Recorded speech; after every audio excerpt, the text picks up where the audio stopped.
Today is the first day that we're going to do some actual work on the car.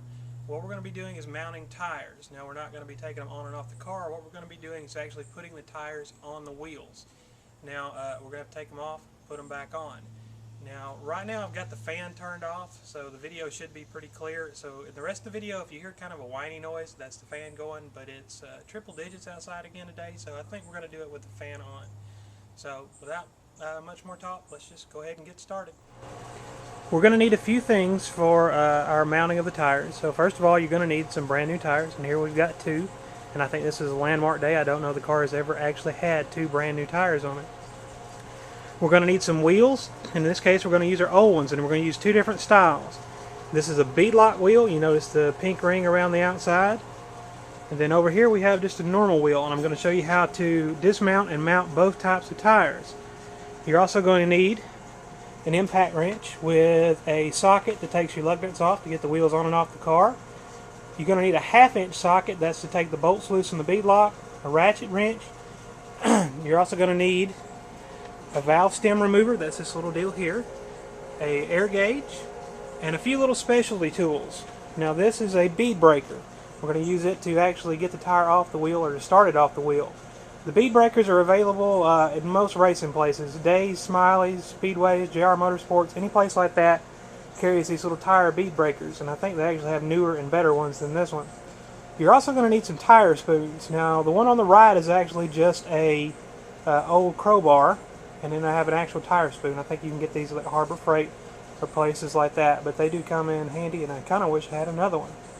Alright, so let's get started. Now this is an old wheel, but I wanted to show you something before we got started. Notice there's this dip in the tire. There's a very skinny part and a very wide part. When you go to break the tire off, you always want to start with the skinny part first, and then when we take the tire actually off the wheel, we're going to come off this way. And just the skinny part and this dip being closer makes it a lot easier to get the tire off. For this wheel, what we're going to do is first we need to let all the air out of the tire so we can break it down easier. We're going to let the air out with a valve stem and this little valve stem remover tool. So I'm just going to put this on and get it set down in there. And we'll just unscrew it out of the middle of the valve stem.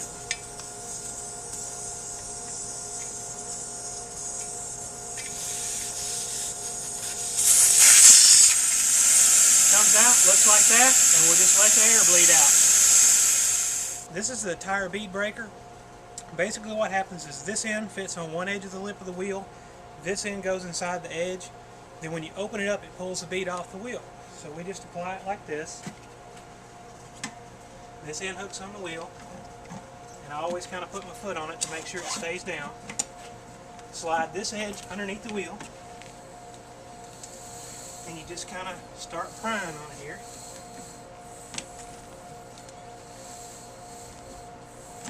And what we'll do is just keep working our way around until it comes off.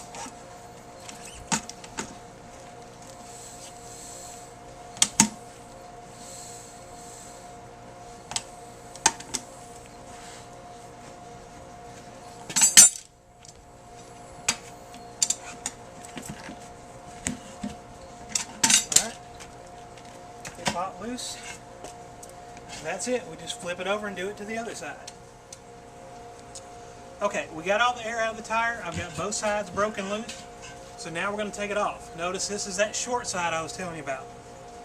So what I like to do is kind of stand on the opposite edge, get a little room, put my spoon in it, and just pry it off.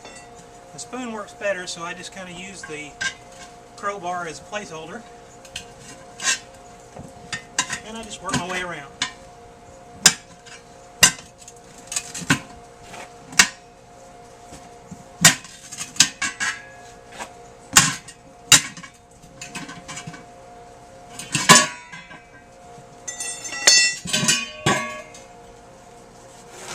Okay, now that that side's loose, come in with my spoon,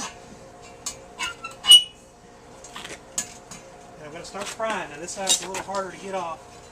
A lot of times I have to put my knee on it, kind of helps hold it off, and usually end up falling down at some point, but